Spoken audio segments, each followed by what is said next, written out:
Saya Ebit dan malam ini saya akan membawa kalian menyelami kegelapan yang lebih dalam dari biasanya.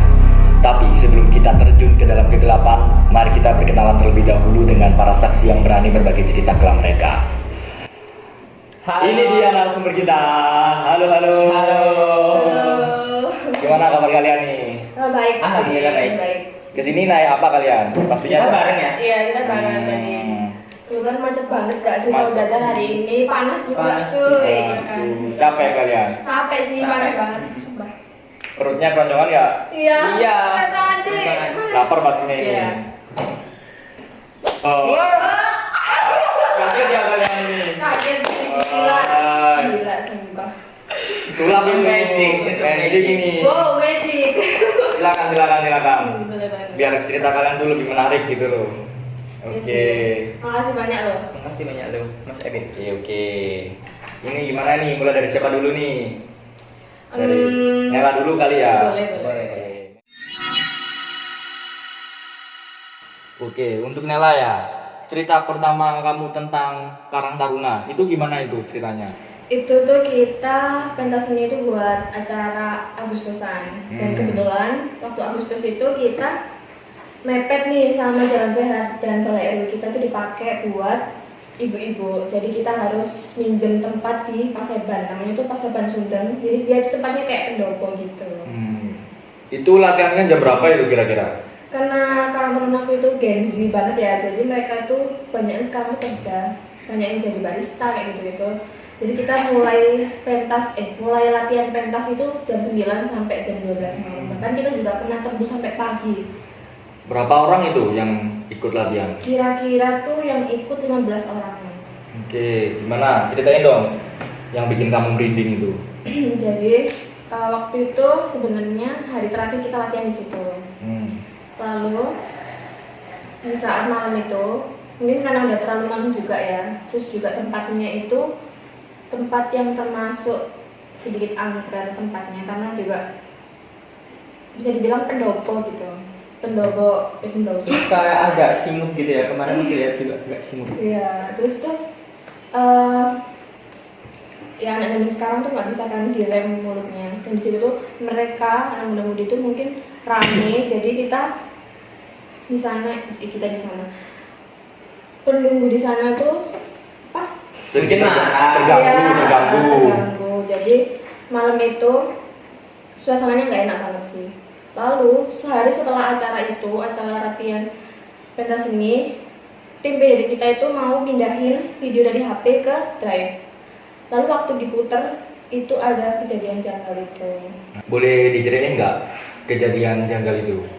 Jadi kejadiannya itu ada suara ketawa sih, ketawanya itu ketawa perempuan. Tapi setelah kita cari tahu lagi, itu yang pasti bukan ketawa dari tim muda-mudi kita. Soalnya di situ posisinya kita lagi adegan dan nggak ada yang bersuara.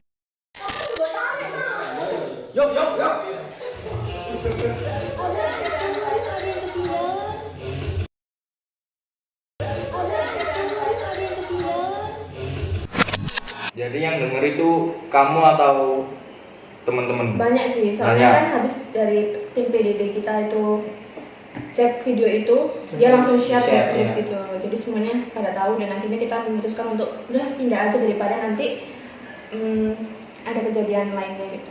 Itu dengerin suara apa diliatin sosok juga nggak?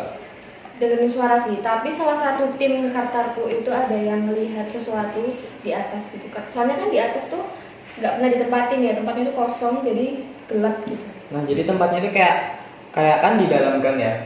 Terus itu kayak bangunannya itu kayak kotak gitu. Terus kayak lantai 2 gitu. Terus di depannya banyak patung-patung gitu. Setelah kejadian itu nggak cari tahu tempatnya atau asal terobos saja itu?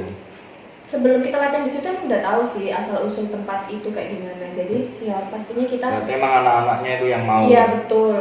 Karena udah nggak ada tempat lain lagi sih buat latihan. Soalnya ya tadi itu Balai RW dipakai sama ibu-ibu buat latihan. Untuk Sakti gimana ceritanya? Sebelumnya kan dari background aku dulu kan aku ini lahir tepat pada saat satu suro, dimana orang-orang biasanya kan pada saat satu suro itu naik gunung buat nyari ilmu gitu-gitu kan. Nah, katanya dulu, kata di keluarga papaku, itu katanya dulu tuh aku bisa lihat. Tapi mamaku nggak mau aku bisa lihat, jadi ditutup. Nggak diomongin kamu. Iya, tapi diomongin pas aku udah umur sekitar 16 tahunan. Nah, itu katanya, kan hari raya tahun kemarin aku ke Banyuwangi nih, ke keluarga papaku. Nah, di situ aku dicerita-ceritain kalau misal aku itu aslinya bisa lihat. Terus dulu pas kecil itu aku juga pernah diikutin sosok namanya Bayi Bajang. Sampai itu aku setiap habis maghrib sampai pagi itu aku selalu nangis terus gitu. Sampai sembuhnya itu sebenarnya sepele, sembuhnya itu si sosoknya itu minta baju bayi warna putih telur. Terus baru aku sembuh. Nah, terus juga sama omku yang di Banyuwangi itu, mereka pada saat itu kan bisnis. Nah, itu selalu kalau misal aku dibawa ke sana sama mamaku sama papaku, itu rambutku selalu digunting terus dimasukin kayak kain terus ditaruh di atas tempat jualannya. Untuk Katanya apa ya? Katanya biar rame. Pesugihan. Iya, katanya juga gak tahu aku tapi. Oke. Kapan pertama kali kamu lihat sosok itu? Sosok bayi Bajang itu. Aku sih nggak pernah ngerasain ya, soalnya kan pada saat itu masih bayi banget. Oke. Gitu. Setelah kejadian itu pernah ngalamin hal lagi nggak? Pernah sih kayak di depan rumah. Nah, di depan rumahku kan ada rumah tetanggaku. Nah, tapi kayak jalan ke pintu belakangnya itu kan kayak apa ya? Lompongan itu apa? Lorong, kayak lorong. Nah, itu kalau malam itu gelap. Nah, di situ tuh aku pernah dilihatin sosok kunti. Itu rambutnya itu sampai mata kaki ke depan gitu. Terus dia ketawa. Ngadep kamu berarti itu? Ngadep aku. Terus aku langsung aku tuh nggak bisa tidur. Terus aku langsung panas. Terus aku bilang ke mamaku, lah aku. Terus akhirnya pas aku tidur sama mamaku aku bisa tidur kan. Tapi di mimpi tuh dia itu kayak, di mimpiku dia kayak ngetawain aku kayak gimana gitu, kayak ngejekin. Berarti kalau habis kejadian itu langsung dimimpiin gitu ya? Iya, kalau aku seringnya gitu, habis kayak dinampain terus pasti komunikasinya biasanya lewat mimpi. Oke. Ada lagi nggak? Pernah? Atau Sudah sih cukup? sampai cerita yang nanti gitu. Oke. Untuk Nela yang mutilasi gimana? Ceritain dong. Itu mungkin lebih berat kan ceritanya itu. Iya sih, benar-benar. Ya, coba.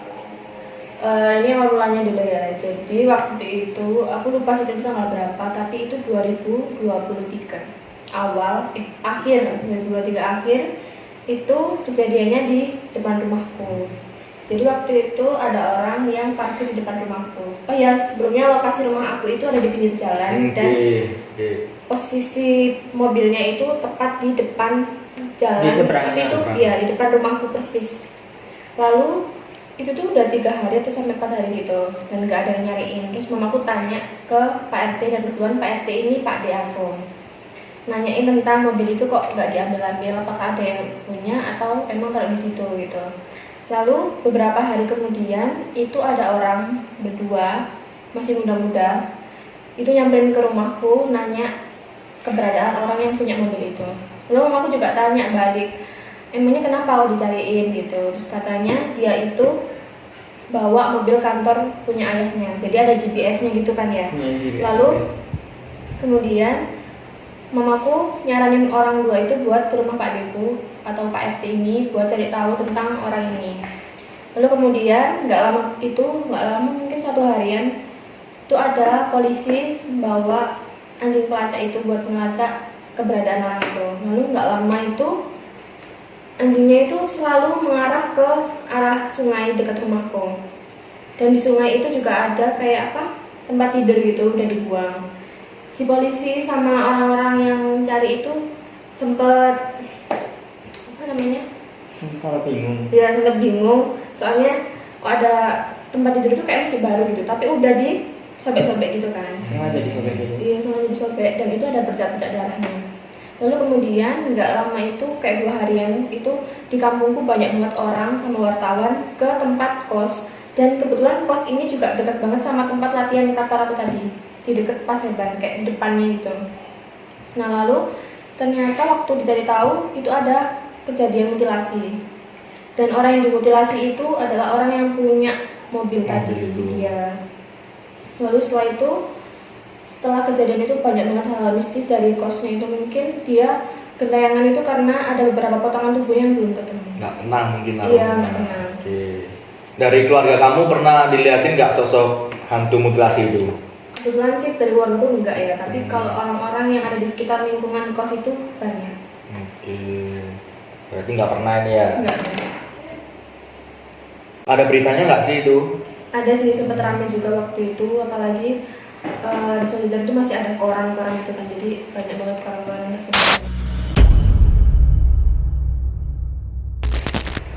Hantunya itu cuma gentayangan atau ngelakuin hal-hal nggak? Atau Kayak cuma ganggu gitu.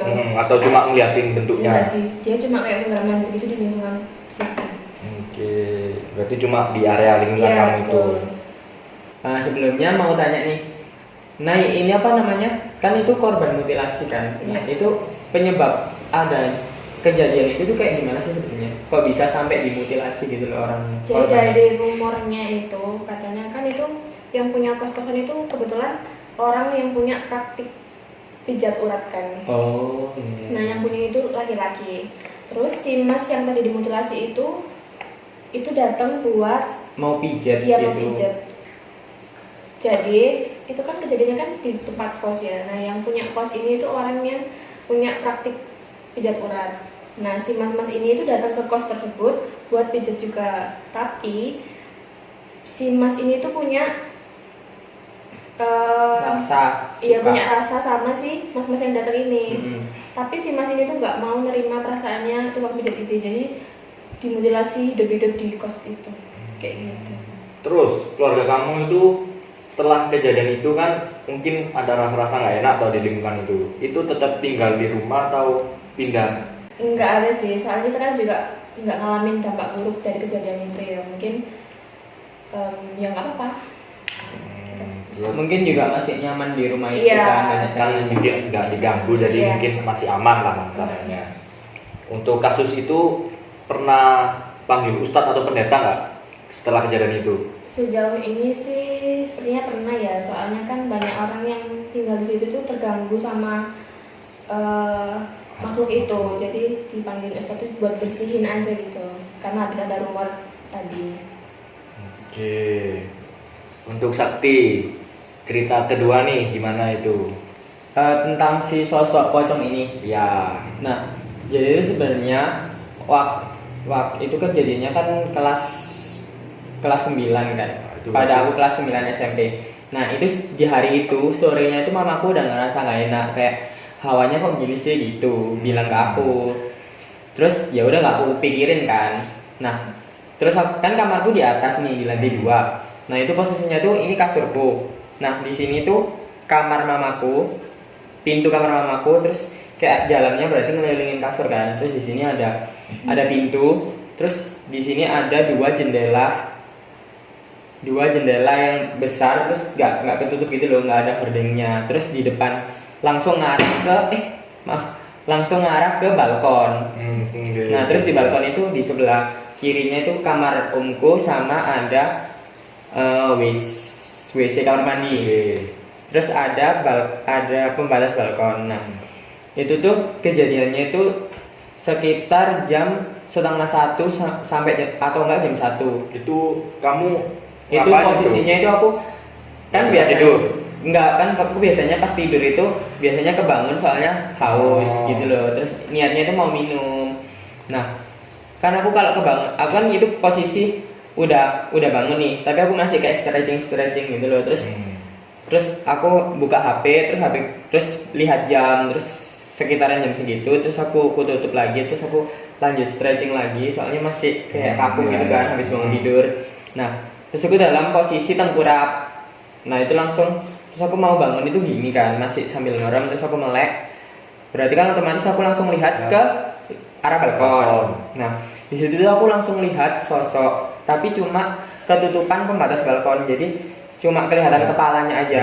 Jadi kan aku hadap sana ya, itu sosoknya itu hadap ke sana. Pada saat aku lihat, kan aku shock, gak bisa gerak nih aku. Terus sosoknya itu lihat ke aku. Nah, sosoknya itu gambarannya itu kayak di dahi sebelah kanannya itu di sini seginian lah. Itu tuh masih ada kulitnya, tapi itu udah kayak bekas kebakar gitu loh. jadi kayak gosong gitu. Terus nah sisanya mukanya yang sisa kelihatannya yang kan biasanya pocong kan cuma kelihatan segini kan. Nah itu kayak nggak ada kulitnya, terus tinggal daging aja, tapi dagingnya itu kayak kalau kamu bisa beli daging terus dipukul-pukul pakai Dicacah gitu. palu terus dicacah gitu. Nah kayak gitu. Itu lumuran darah sampai netes-netes. Terus matanya yang sebelah kanan itu copot, jadi kayak ngelantung gitu, terus muncratin darah gitu. Terus pas udah aku lihat itu itu gue langsung badan gue lemes, langsung gede gitu, langsung ke arah bantal gitu. Iya, tengkurap lagi.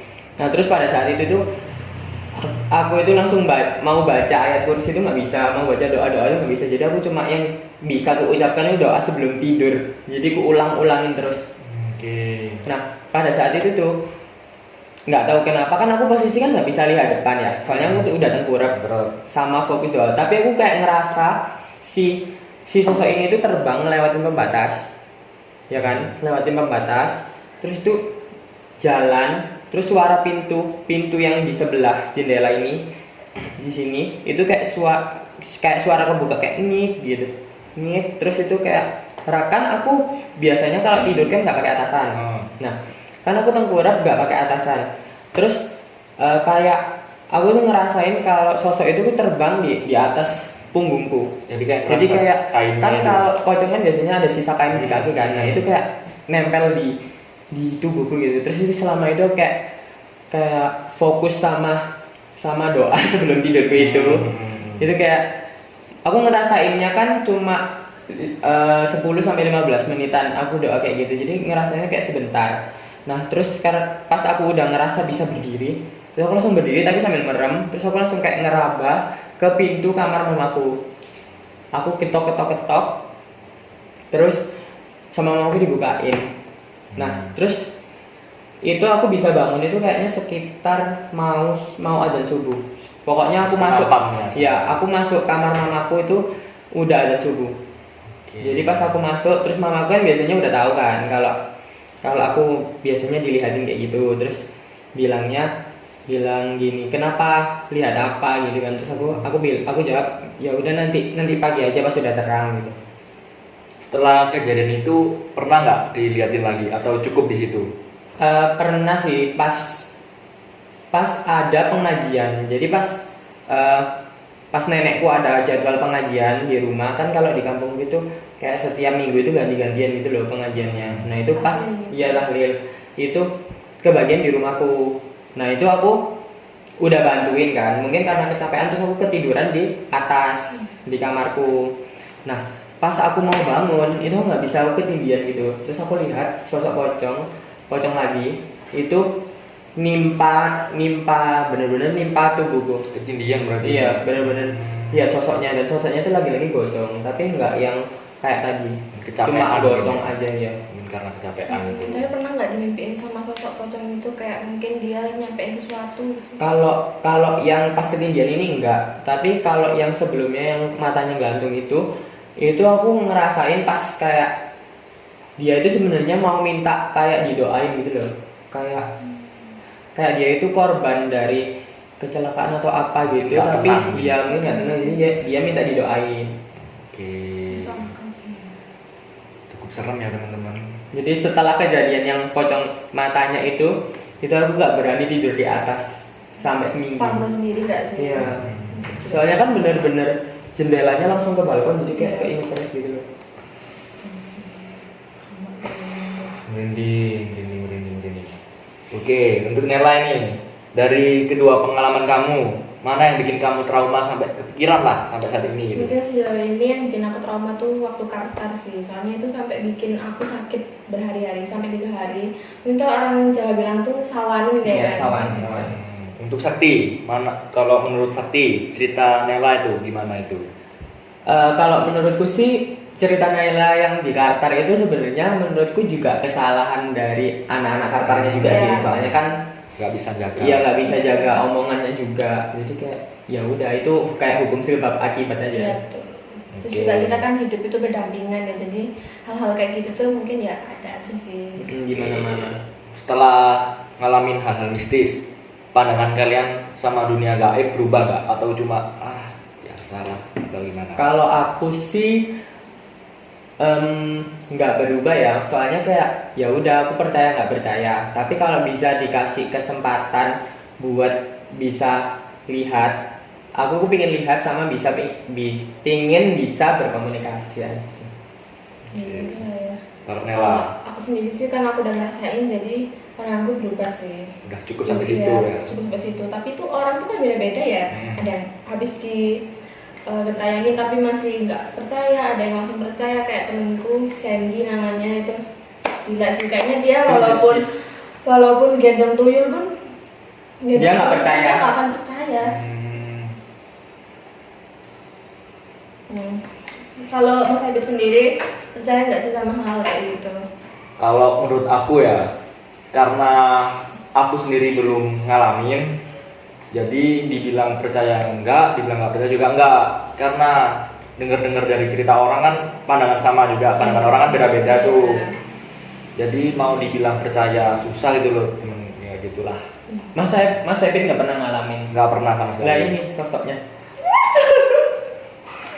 Enggak ya Mas ya, cuma bisa normal kok di Masih sini. normal. Boleh minum dulu nggak sih? Boleh, silakan. Yuk. Oke, lanjut. Nah, fun fact Mas, kan aku tadi bilang kalau lahir pada satu suro kan. Nah, sampai detik ini aku sama keluarga aku kalau malam satu suro itu benar-benar nggak boleh keluar kemana-mana, kecuali kayak sekolah. Habis sekolah itu ya udah langsung di rumah, nggak boleh sampai besoknya. Kenapa itu kira-kira? Nah itu aku nggak tahu. Nggak tahu kenapa. Mungkin takut juga nggak sih kalau ada sesuatu di jalan gitu, soalnya kan dia Apa ya? Takut diculik mungkin. Iya sih. Ini khawatir juga nggak sih orang tuanya? Oke. Untuk pesan-pesan penutup teman-teman nih yang ada di rumah, ada pesan nggak untuk teman-teman di rumah kalau misal ngalamin hal-hal mistis kayak gitu? Mungkin Sakti ya.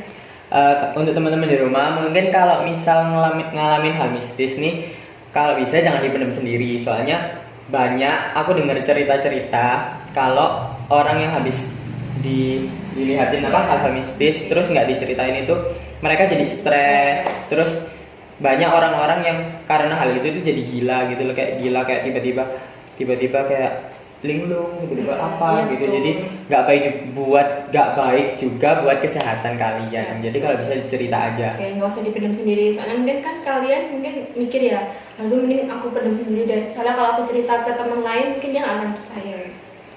Oke, kalau ada orang yang bilang cerita kalian tuh bohongan, itu tanggapan kalian gimana itu?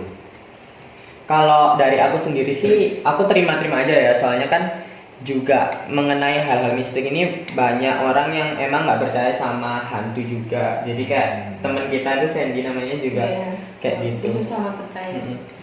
Ya aku sih sama sih, gak masalah juga. Soalnya kan aku yang ngalamin dan orangnya belum pernah ngalamin hal yang aku alamin, jadi ya udah. Untuk terakhir nih penutup, kalian masih takut nggak sama hal mistis?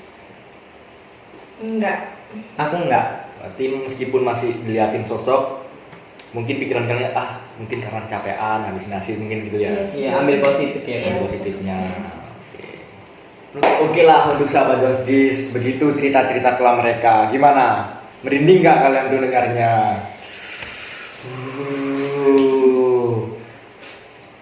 Nah, untuk sahabat-sahabat Josjis di rumah, kalau punya cerita-cerita kayak mereka nih, bisa ceritain di kolom komentar kalian gitu ya. Kami tunggu cerita kalian di kolom komentar. Dadah.